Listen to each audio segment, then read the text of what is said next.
Welcome to The Maintenance Mindset, an audio-video podcast brought to you by the Multifamily Media Network. I'm your host, Paul Rhodes, and over the more than 3 decades in the apartment industry, I've had roles that include being on-site, providing services as a vendor, creating and delivering multiple education programs, and active association work.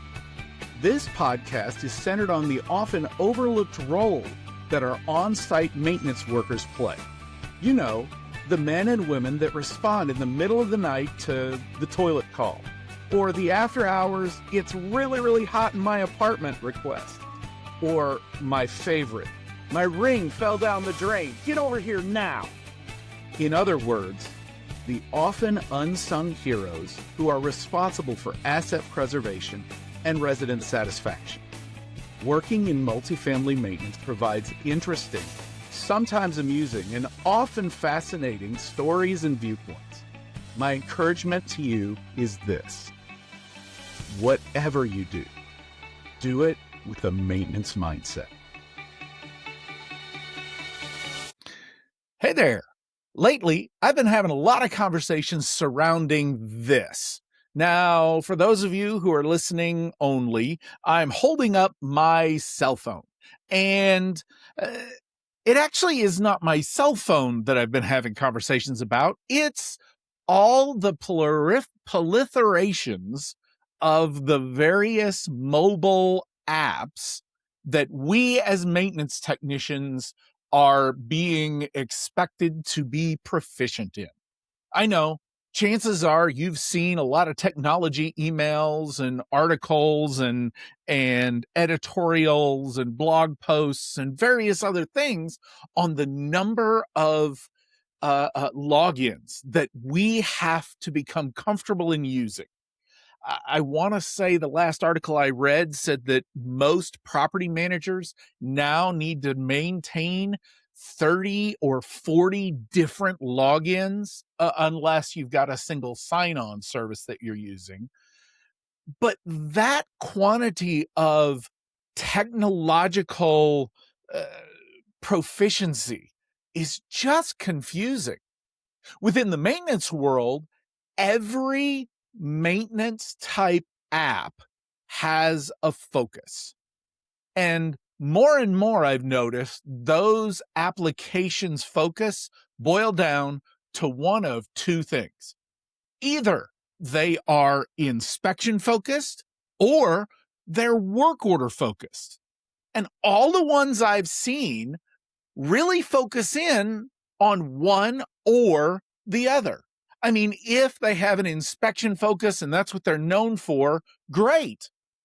But you know, their work order workflow and how they handle service requests, it's really kind of challenging.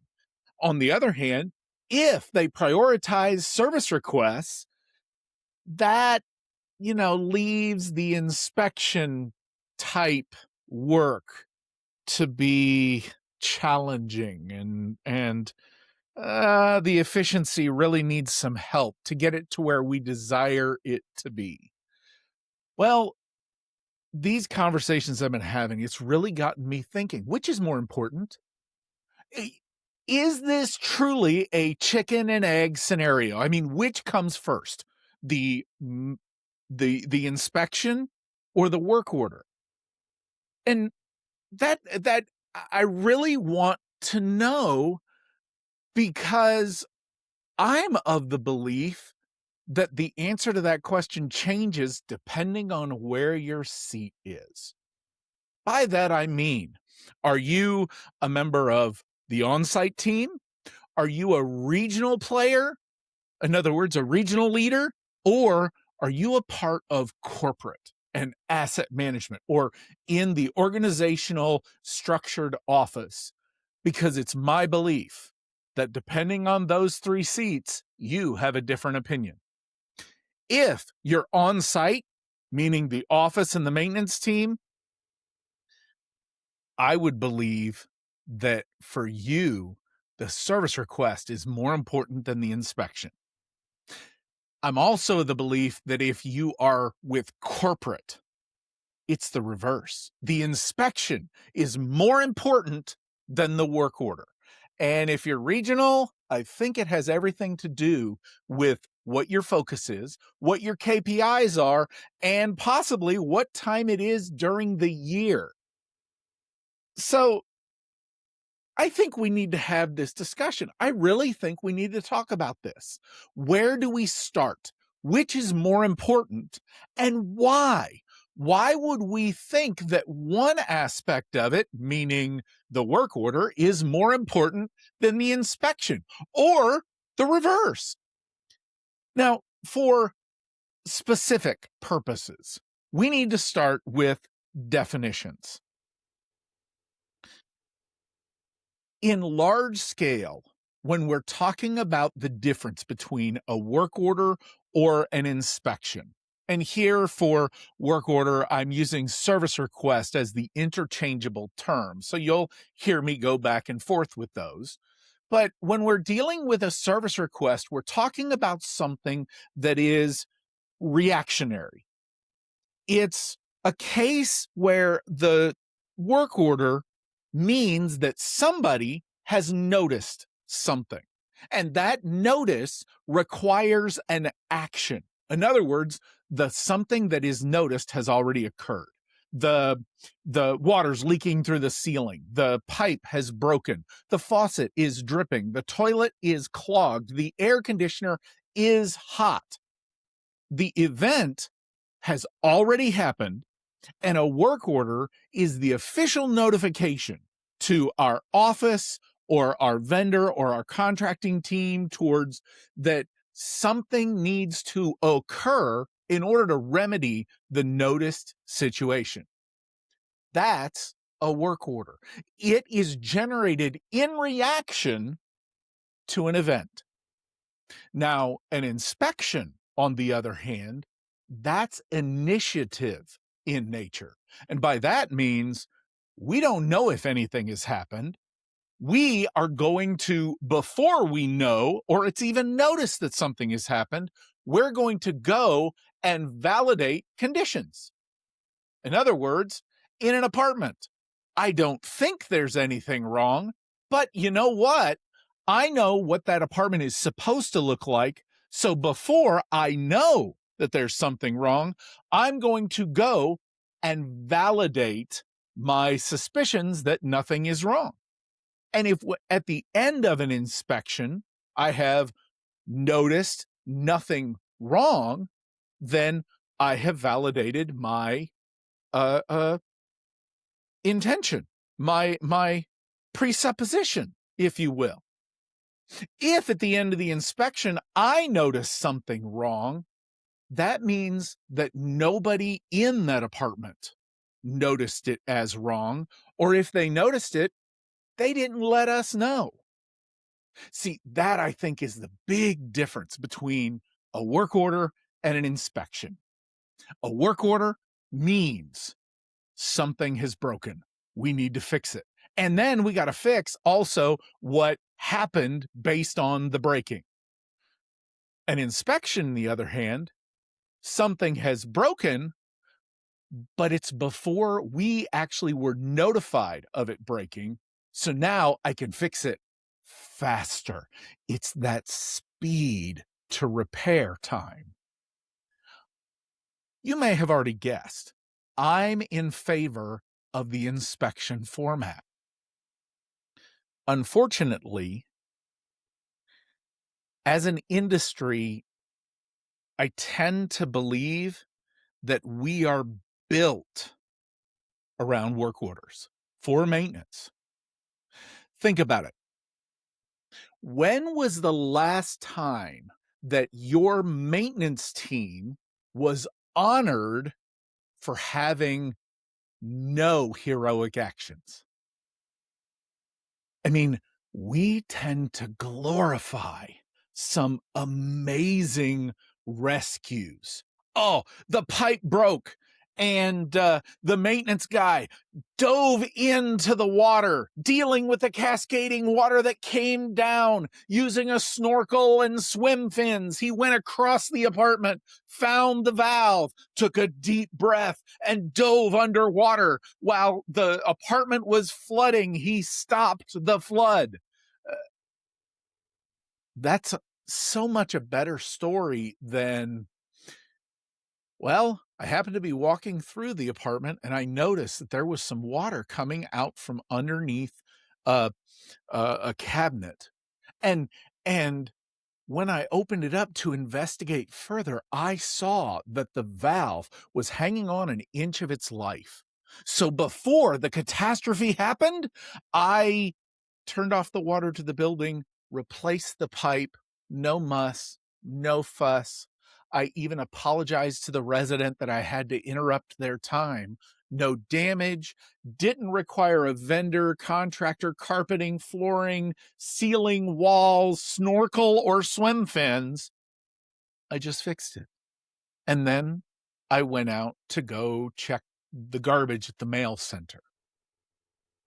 Which one of those is the better story? Which one of those is more likely to be highlighted at a corporate event? Heck, we could take this one step further. When was the last time that you are aware a maintenance team was awarded for completing a preventive maintenance schedule on time with predicted results and without going over budget? What they met their budget. They replaced all the parts that they expected to replace. I mean, that's not exciting. See, it's that sort of thing why I believe that we focus on work orders. We focus on service requests because they're a better superhero story. I mean, you've heard me, chances are by now, tell the story that I used to love going on call. When I was on call, it was the most meaningful thing because I got to play the role of ripping his shirt open to his chest with the big S in it. Superman. The emergency has occurred and I am the savior of the emergency. I'd be lying if I didn't say that is stroking of an ego. I mean, the ability to make that level of repair is huge, and it makes you feel good. I mean, that level of hero recognition, that's big. A lot of our maintenance teams, they learn very quickly that, you know what? If something catastrophic happens and I do an amazingly wonderful thing, that means, based on the level of applause and lauding that occurs, I am the superior maintenance technician. I mean, if we didn't reward this, I would think we'd replace water heaters before they fail. I mean, outside of renovations happening in an apartment, if your community has 15-year-old water heaters, they're a ticking time bomb. Why aren't we, generally speaking, budgeting for their replacement before they fail? I mean, there is a huge expense there when they fail, not to mention the potential danger to residents and the building themselves. In addition, it's so much cheaper to do it on schedule than it is to do it after the catastrophic event. I mean, think of the water, think of the damage, think of the downstairs neighbor where the water heater breaks and the water, because, you know, gravity is a thing, it all goes downstairs. All of that goes into say the fact that we have a system whereby we look to our residents, untrained, unknowledgeable, to tell us when we need to go perform repairs and effect a remedy. Now, there will always be some of that. I mean, entropy is job security. That is a tenet of a maintenance mindset. And that means that things are going to break. They will always break. And according to Murphy's Law, that will happen at the worst possible opportunity. But the reality is, if we leaned on inspections more than work orders, if we were prescriptive, we went in before the water heater failed, and we looked and we made repairs before the catastrophic event, we could schedule it, we could predict it, we could plan better. And all of that goes back to, what kind of documentation are we doing? What documentation are we encouraging out of our teams?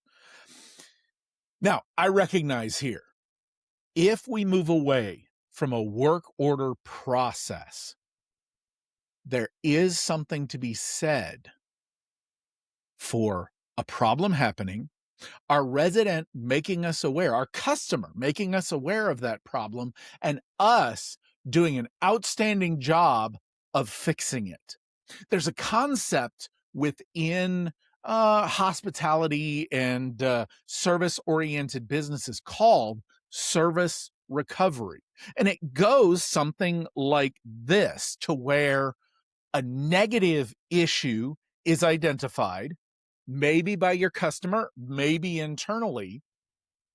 You identify, and if your customer wasn't aware of that negative issue, you make them aware of the issue and you remedy it above whatever your customer expectations were. And just the fact that an issue occurred and you fix the issue in the eyes of your customer. I've read several psychology studies that basically say your customer will now be more loyal to you than they would have been had there never been an issue in the first place. So that is one vote for work orders. That's different than trying to solve things before they break, unless we get involved a little bit with marketing and we market to our residents that your life will be so much easier because you live here, because we're going to decrease the total number of work orders, service calls, visits that a service person has to make to your apartment. And it's possible I'm thinking about this way too much, but a part of the maintenance mindset is trying to think through things from different frames and different angles. So, what if we approach this from the standpoint of a service recovery model? Components of service recovery, and it really begins by acknowledging a deficiency, acknowledging something that is not correct. Actually, you know what? I think this could work in an inspection environment too, to where if we scheduled ahead with residents, we told residents we were coming, and then we showed up when we said we would. In other words, we begin by expressing our integrity. We promise something and then we deliver on the something. So we show up in a short window. Yeah, I know there'd be a lot of scheduling that ends up going into making this happen, but we show up on time. We do exactly what we were going to do, and maybe a little bit more. We tell our resident that we're coming in to their home, and we're going to do a thorough inspection of their home, and anything we find that is deficient, we're going to fix it. We do things like cleaning the indoor air conditioning coil. We clean the coil under and behind the refrigerator. We are prepared. We have the tools that are needed, as opposed to being a huge inconvenience to our resident. We bring everything with us, maybe on a cart or in a backpack or in a tool bag with us. We know our apartment because it's not like the apartment was built yesterday. So we know all the sizes for the filters, the blinds, the windows, the things, and we just come in and we fix them. What if we document fixing them in our mobile technology app and we provide our resident with a report of what we found? I'm thinking here that our vehicles, our cars have mileage requirements that for warranty purposes or recommend manufacturer recommendations that every 3 or 5 or 10,000 miles you bring it in so that you have somebody who is trained in the proper operation of that four-wheel vehicle can check things even before they break. And when they find stuff, if it's in good condition, they check all the green boxes in the paper if your dealer or your service center happens to provide paper. If not, it's on the app, and they show all of the things that their mechanics, their educated people checked. They let you know that based mechanically, your vehicle is sound. What if we did that for apartments? Instead of mileage, it could be by months. Every 3 months we go into a resident's apartment, or 6 months. I would say 3 months because that's the maximum amount of time really that we're supposed to be going in between air conditioning filter changes. To me, that is a much more reliable experience to identify problems than if we relied on our residents who are not trained on our buildings and who don't have the attention to detail that we will when we look through there. So it begins by the inspection piece. Then, because of our inspection, before a resident even says anything, we notice things that are incorrect. Maybe then we create work orders. If it's something that I can't fix right then and there, maybe I come back. And that's the second piece of service recovery. You see, not only do you have to detect what was wrong, then you identify it. You don't hide it. The fact that, entropy is job security. It happens. Stuff will break. We don't cover it up with our resident. Matter of fact, I identify and let them know, hey, I just noticed that your air conditioning coil is very dirty. That has the possibility of causing extra money for your power bill or making your system run less efficiently and effectively. So we don't hide what we find. Instead, we become transparent. Let our resident know what we've identified as an issue, and then we resolve it. We do whatever is required. In our case example, maybe in this case, I let the resident know that, in order to clean that coil, I have to pull the cover off and use some safe chemicals in order to dissolve things and verify with them if you're going to clean the coil and use a coil cleaner on the indoor. It's an evaporator coil cleaner, so it's safe for indoor use. But take one step further and show care for the resident, meaning ask the question, hey, are there any chemicals you may happen to be allergic to? Now, indoor residential evaporator coil cleaner is hypoallergenic, but just asking that question to our resident lets them know that we are concerned for them. So not only are we demonstrating investment in our building, we're concerned about the use and care of our residents' home, but we're identifying the fact that they are a person, they reside here too, and I'm going to spray a chemical that smells different. I don't think it's a bad smell. It's not a strong smell, but it is an aerosol, or if you're using the quart spray bottle concentrate that you mix up, follow the instructions to mix it up properly. and spray it on the evaporator coil. That way, when we let our resident know that there's going to be a different smell, we've checked with them that it's okay. And if by chance they happen to say, nope, I'm allergic to some chemicals, no problem. We can still clean that coil without spraying the chemical. It'll just be a little bit less effective. And as maintenance technicians, we'll have to work a little bit harder in order to clean it down, but it can be done. There are ways around it. Because I've got it open, go ahead and take and put the extra condensate drain tablet pan cleaners into the pan. That way, that'll help clean that out, and it will prevent clogs in the condensate drains later. Now that I'm doing this, we're still even before the spring. I'm recording this would be a great time to begin a process like this. So for service recovery, remember, our goal here is to get the same effect of a work order while using an inspection format to be preventive in nature.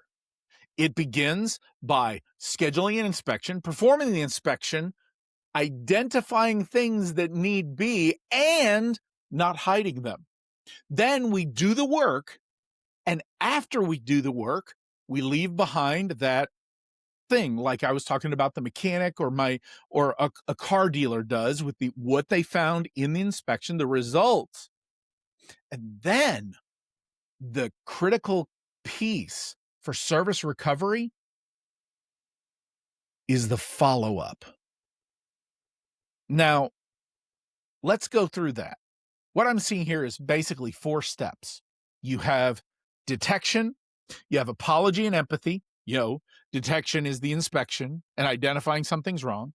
Apology and empathy is letting our resident know that we've found something wrong and we're going to fix it. Resolution is where we actually fix it. And then the last piece is follow-up. Follow-up is the written documentation, and we keep track of that. And maybe someone from our office calls 2 weeks later and asks, "Hey, did you happen to notice a difference with your air conditioner?" In all honesty, the best answer we could get from that question is, "No, I didn't notice a thing." That's good. That means we fixed the coil before bad things occurred.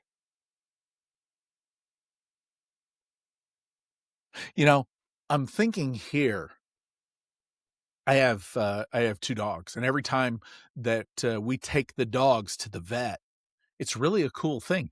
Even if we go to the vet for the normal checkup, and they do the vaccinations and the shots and weighing and all of the testing and things, even if all that comes back as healthy, 3 or 4 days later, we get a call from the vet asking us, how's the dog? And do we have any follow-ups from the visit?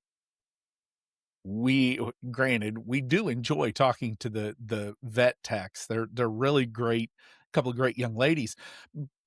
So it's a nice call to get from them. But more than that, it gives us as an opportunity, a chance to remember the good experience that had. And if I'm honest, both our dogs look forward to going to the vet because it's such a good time for them. Even if when they're getting shots, it's not exactly a pleasant experience for them to get a puncture in the rear. But that follow-up phone call is huge because as a customer, it gives us a chance to remember that they did a good thing. Even if we've gone because we're reporting a problem with our pet, that follow-up phone call, it gives us a chance to remember. I'm wondering how that would go over on our properties if we had a system that would allow us to do that regularly. Okay, So where do we start? I got it. Leaders. First of all, if you are leading people, start to notice prevention efforts. The times when someone on your maintenance team says things like, no one told me to, I just went ahead and changed that light bulb. Or, uh, I got a work order for one filter, but I went ahead and grabbed filters and scheduled it and worked it out and did the entire building. Or, uh, for whatever thing, if your maintenance team does something without being asked, notice it. Pay attention to it. What if, as leaders, we began getting away from the superhero syndrome? Okay, when superhero syndrome occurs, yes, there does need to be some recognition that it could have been so much worse than it actually was because of the great thing that you did to solve that catastrophe. Yeah, I get that. That is it. But we do need to begin making an effort, an intentional emphasis on the normal day-to-day items, because maintenance is all about maintaining something. And leaders, if we continue to only reward superhero behavior, then that's what we're going to maintain. We will have maintenance technicians that, like me early in my career, look for opportunities to be superheroes, as opposed to if we begin to reward regular, consistent repairs and prevention of catastrophic events. I'm thinking here of the signs that, joke signs of that say how many days since an accident, which, by the way, it's my understanding that OSHA is not a big fan of those signs because it applies undue pressure on reporting. And we want injuries reported. But I'm thinking here of that sign, 33 days since an emergency call out. That would be a cool thing to celebrate. Oh, I know. We don't have that in our budget. Stop. Did you have the after hours emergency in your budget? No, we don't budget for overtime. But wait a second. If we didn't spend all the money that we're spending in after hours emergency call outs, and instead we fix things during the normal 40-hour work week per technician in a less stressful, predictable, planned format, there's the money that we can get by saving it. How do we get there? Well, we start scheduling inspections in occupied units. Specific things, to do specific things. Look underneath the cabinets, check the sinks for dripping faucets, clean replace the filters in the coil, put the condensate drain tabs in there. If you want to get more invasive, start cleaning the coils. The reason why I held that off last is because that is a time investment, but it's a huge, huge thing that we could do. If you want to get even further, start by documenting, keeping track of the temperature drop by apartment. You can go online to AHRI and find the chart that tells what the temperature drop should be, especially if you happen to have a sphygmometer, which measures moisture content in the air. It'll tell you what kind of temperature drop to expect if your system is operating within a consistent range. What if we went around to all of our properties, all of our apartments, and we started documenting this? And whenever it was out of parameters, we brought it back into parameters by cleaning the coil, opening the vents, opening the doors, and doing the things to our air conditioning system. I mean, we could add the water heater to it. the T&P valve, verify that the vent is unblocked. If your property happens to have newer water heaters, those water heaters actually have an intake filter screen underneath the water heater that if it gets clogged, it will use more energy in the flame in potentially eventually shutting off to prevent carbon monoxide poisoning. Okay, another thing that we can do if we're talking about this in terms of service recovery, what if we began teaching our maintenance teams to communicate with residents in more than just an app? And here I think is where we bring it all the way back around to the beginning. There are a lot of management companies, there are a lot of leaders out there that are using and expecting their app to be the voice of the maintenance technician. I know this is where I get into trouble because I am the technology stalwart, disclaimer. I love technology. I'm enjoying technology. I use technology. I live. This is a podcast. I live on my phone. I have 2 or 3 tablets, electronic there. I love technology, but I've said it before and I will say it again. The minute that technology gets between me and a customer is the minute that the technology becomes more important in the customer's mind than me. And I have a problem with that because that means the technology is doing a part of my job. I want technology to assist in my job. I want technology to help in my job, but not do my job. I believe our maintenance technicians should be the ones directly communicating with customers. That's reinforced now more and more by management companies, offices, heck, not just the apartment industry, businesses in general are now automating and using more and more technology, voice calls, charts, automation, messaging systems to communicate. I almost believe now that it's a difference maker to have a team member that can carry on a conversation with a customer. The ability to stand up in front of a customer and say, hey, I've discovered that your air conditioner is not working as efficiently as it could. I will be back in 3 days with what is needed to replace it or to repair it, and then come and repair it. And after I finish repairing it, Mr. or Mrs. Resident, this is what I did. This is how it worked. And please give me a call if I can have the opportunity to solve it again. Hopefully, we've taken care of all the issues.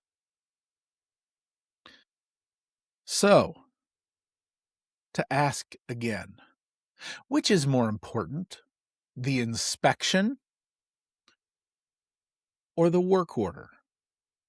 How is it handled on your property? And what is more emphasis placed on? Thank you for being with me today. I hope you have a fantastic weekend, and I'll see you somewhere. Thank you for listening to this episode of The Maintenance Mindset.